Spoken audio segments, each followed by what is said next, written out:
जय महाराष्ट्र मित्रांनो, तुमचं स्वागत आहे the knowledge of stock Marathi या चॅनलवरती. आपण उद्यासाठी ट्रेड प्लॅन व डेली ॲनालिसिसचा व्हिडिओ शूट करूया. तर चला सुरू करूया. आपण उद्या ट्रेड प्लॅन कुठं करू शकतो हे पहिल्यांदा बघूया. बँक निफ्टीमध्ये, निफ्टी 50मध्ये बघूया की ट्रेड प्लॅन उद्याचा काय असू शकतो. तर बघा मित्रांनो, पहिल्यांदा मार्केटने गॅप अप दिलं, नंतर गॅप फिल केल्यानंतर हळू स्लो अँड स्टडी वरती चाललं. प्राईज ॲक्शननुसार तुमचा एंट्री हा इथे झालता आणि तुम्हाला 1:2-3पर्यंत आरामात टार्गेट भेटलेलं. जरी तुम्ही इथं एक्झिट झाला असता ट्रेलिंग एसेल लावून, तरी तुम्हाला 1:2 ते 3 आरामात टार्गेट भेटलेलं प्राईज ॲक्शननुसार.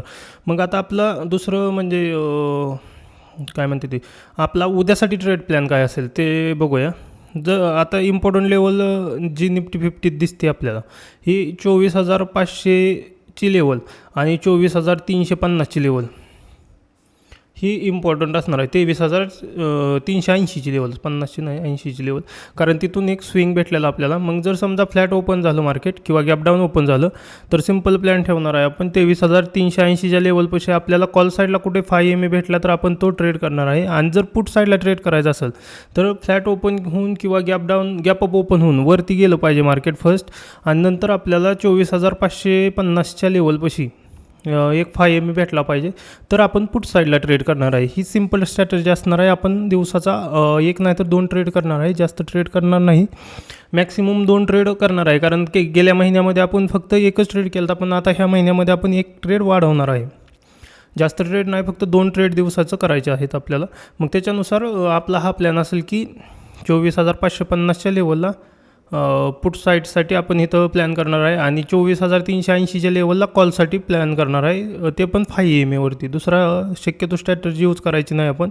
सेम स्ट्रॅटर्जी आणि सेम रिस्क रिवॉर्ड रेशो ठेवायचा आहे आपल्याला. सेन्सेक्समध्ये बघू, प्लॅन जास्त चेंज करायचं नाहीत. प्लॅन चेंज केल्यानंतर काय प्रॉब्लेम होतो की आपली रिस्क रिवॉर्ड मॅनेज होत नाही. मग आपण जो ठरवला आहे प्लॅन त्याच्यानुसार जर मार्केट आपल्या एरियामध्ये जर आलं तरच घ्यायचा ट्रेड. जर तुम्ही आधी एक अर्धा ट्रेड घेतला आणि एस एल गेला तर आपल्या एरियामध्ये आल्यानंतर ट्रेड घ्यायला तुम्हाला कॅपिटल राहणार नाही किंवा एस एल राहणार नाही एक शिल्लक. त्यामुळं जोपर्यंत आपण जो एरिया डिफाईन करतोय त्या एरियापर्यंत मार्केट येत नाही तोपर्यंत ट्रेड घ्यायचं नाही किंवा ट्रेड घेणं टाळणं इम्पॉर्टंट आहे. तर आता बँक निफ्टीमध्ये बघायचं झालं तर इम्पॉर्टंट लेवल जी ठरते ती 52,700ची लेवल, 52,750 किंवा 760ची लेवल जी आहे ती इम्पॉर्टंट असणार आहे. आणि दुसरी लेवल खालच्या साईडला जी लास्ट स्विंग आहे तो इम्पॉर्टंट असणार आहे 52,563चा. जर समजा फ्लॅट ओपन झालं मार्केट उद्या किंवा गॅप डाऊन ओपन झालं तर सेम पॅटर्न, कारण काय आहे बँक निफ्टी आणि निफ्टी 50 जरा थोडे स्ट्रिंकमध्ये चालायला लागलेत. थोडं जे डिफरन्स होता तो कमी होत चालला आहे. मग आता बँक निफ्टीमध्ये बेबा आपण सेम पॅटर्न अप्लाय करू शकतो.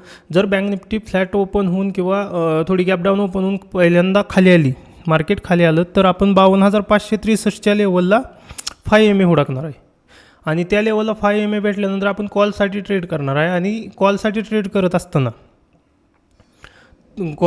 करत असताना क्वांटिटी 75 ठेवणार आहे. आपण पूर्णपणे उद्या क्वांटिटी घेणार नाही. जर तुम्ही 100 क्वांटिटी घेत असाल तर उद्या 75च क्वांटिटी घ्यायच्या कॉल साईडला. कारण कसं आहे 2-3 दिवस मार्केट वर्क केलं आहे, मार्केटने मार्केट ट्रेंड दिलेला आहे 2 दिवसात. त्यामुळं आता काय करायचं आहे आपल्याला की थोडा होल्डसाठी प्लॅन करायचा आहे. एक होल्ड कॅन्डल बनवेल ह्यासाठी प्लॅन करायचा. मग त्याच्यामुळे आपण काय करायचं आहे, एक फ्लॅट ओपन झालं किंवा गॅप डाऊन झालं तर 52,550च्या लेवलपाशी आपण 5 MA ट्रेड करायचा आहे, पण 75 क्वांटिटीने करायचा आहे. जरी एस एल गेला तर आपला बारका एस एल गेला पाहिजे. आणि कॉल पुटसाठी जर तुम्हाला ट्रेड घ्यायचा असेल तर 52,760ची लेवल येऊन द्यायची आणि त्या लेवलपाशी जर ओपन झालं गॅप अप आणि वरती गेलं डायरेक्ट तर आपण ट्रेड करणार आहे. जर याने रिव्हर्सल म्हणजे पहिल्यांदा खाली गेलं नंतर वरती गेलं आणि पुन्हा नंतर 52,750च्या लेवलला 5 MA भेटत असेल तर तो 5 MA आपण ट्रेड करणार नाही. जर ओपन झालं आणि डायरेक्ट वरती गेलं पहिल्या 2-3 कॅन्डल आणि नंतर 5 MA बनवला, पहिल्या 4 ते 5 कॅन्डलमध्ये 5 MA बनवला मार्केटनं, तर तो आपण ट्रेड करणार आहे. कारण त्याची पॉसिबिलिटी जी असती ती जास्त असते वर्क करण्याची. कारण ओपन झाल्या मार्केट फर्स्ट कॅन्डलला सेटल होतं आणि सेकंड आणि थर्ड कॅन्डलला डिसाईड करते की ती कुठल्या साईडला जाणार आहे.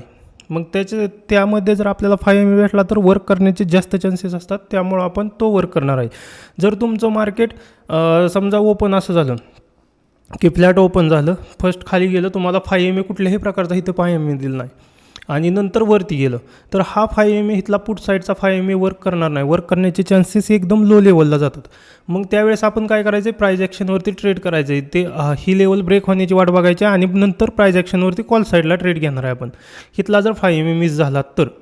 पण जर तुम्ही मार्केट डायरेक्ट ओपन झालं आणि वरती गेलं तर मग इथला 5 MA आपण ट्रेड करणार आहे, हा प्लॅन असणार आहे. तर हा व्हिडिओ इथेच थांबूया.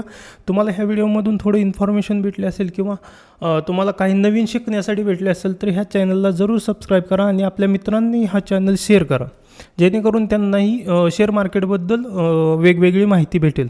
धन्यवाद मित्रांनो, भेटूया आपण पुढच्या व्हिडिओमध्ये.